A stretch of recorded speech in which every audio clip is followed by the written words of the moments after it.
A lot of ways to go. And this is, in many ways, a formula Eagles win, although this one was even a little bit, even more than usual, if you will. Defense, phenomenal. Look, obviously, this defense is ready to win a Super Bowl. I think Vic Fangio deserves a ton of credit. But the defense is going to continue to get better. We'll see. Vic Fangio deserves a ton of credit. Howie Roseman deserves a ton of credit. Players deserve a ton of credit.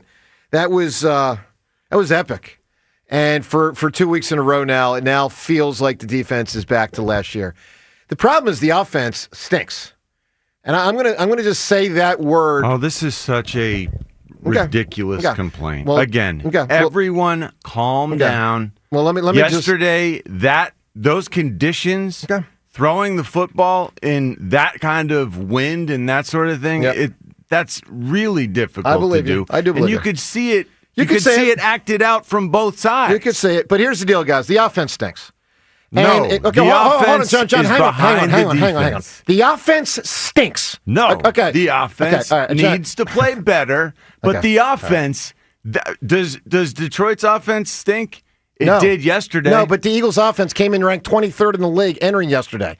The Eagles' offense is bad, guys. Now, it doesn't mean it has to stay bad, and it doesn't mean it will necessarily prevent them from winning a Super Bowl, because obviously they can move through this as they have in 10 games, winning 8 of the 10. They can win the Super Bowl playing offense this way, but it's going to be harder.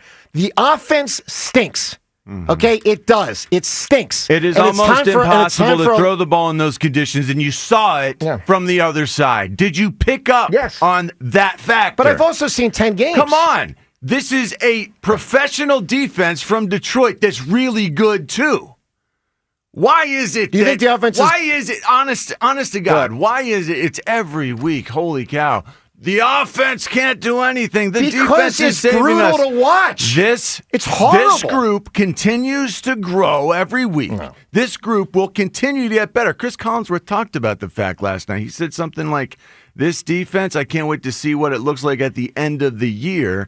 Because you think back to last season. Think back to the way that this coaching staff teaches and develops these guys and develops these groups. You think right now our offensive line is a problem. Yes, right now our offensive line, Lane Johnson finishes, I don't know, one game this season. I don't know how often Lane has been out, but it's been almost entirely I don't know exactly how much. Yeah, but he misses we a lot know of time. The stats on Lane Johnson being out and us losing games.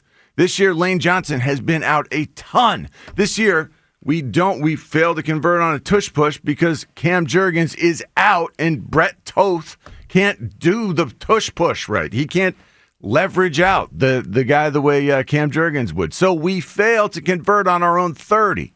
That was horrendous. It was a horrible decision by Sirianni. But anyway, the point is the offensive line has been in shambles. No question. And yesterday, I guarantee we had huge plans to do the extra offensive lineman thing. We started out the game doing the extra offensive lineman thing, and it worked, by the way. Lane Johnson goes out. Fred Johnson has to be the right tackle. Yep. We don't have the extra offensive lineman to do whatever that portion of the game plan was going to be. I hate to see something like that when you know it was going to be a factor in the game and you know they were running it early and they had to go away from John, it. I just think you're going too nitty-gritty. Okay, we've seen 10 games. It's just not a good offense. Now, it doesn't mean it has to stay that way the whole year. These defenses are good too, and I am not worried. I'm not saying the offense looks great. That would be ridiculous. They scored 16 points. That's not good enough in the long run. But it is good enough last night. I have faith that they will be good enough when it matters. This team is the best team in the NFC. This team has a tiebreaker on everybody that matters except the 49ers, it seems.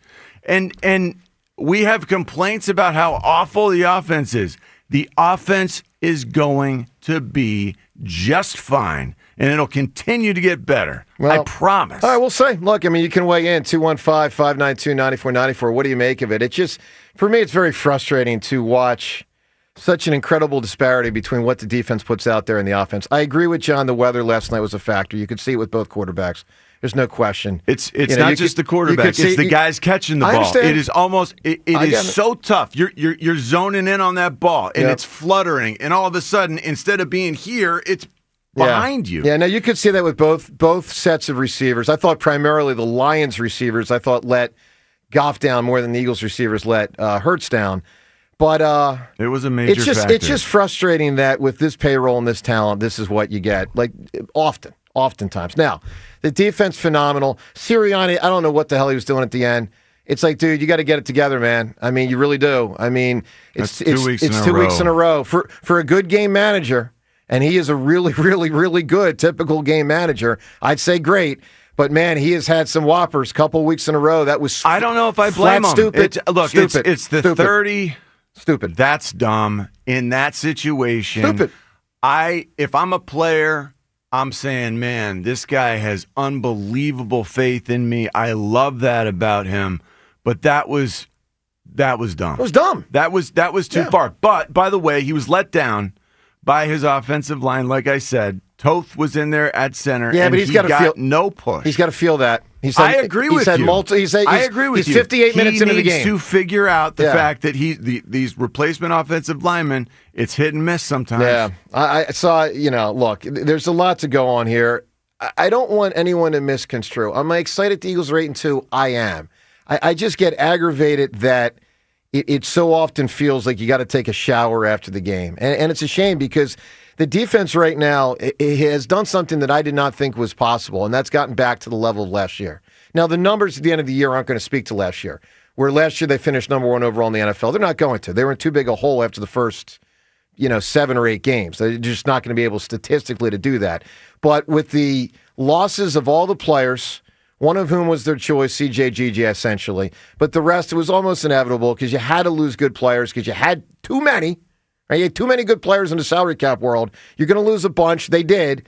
And you knew they were going to take a step back. They did. They took a big step back. But Howie, through draft capital, through talking to Brandon Graham, obviously the Jalen Phillips thing's the biggest deal. There's certainly the resurgence of Jalen Carter. Jordan Davis looks like a force. I wasn't down with keeping Jordan Davis for about $10 million. Howie wanted to do it. Credit to Howie Roseman there. Vic Fangio and Nick Sirianni, who was ever involved in that decision.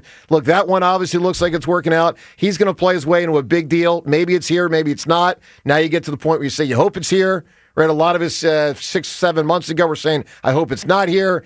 He looks like a guy that's going to get 70, 80, 90, 100 million.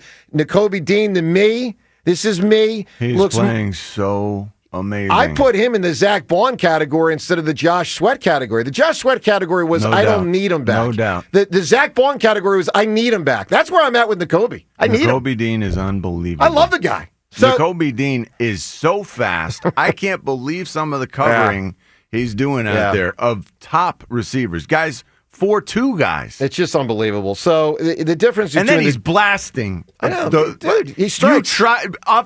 Hey, running backs, just try to pick him up and pass, bro. He will destroy you. I love watching him play. The difference between the offense and defense is stunning. And the defense is saving the offense's ass. I mean, there's no doubt about it.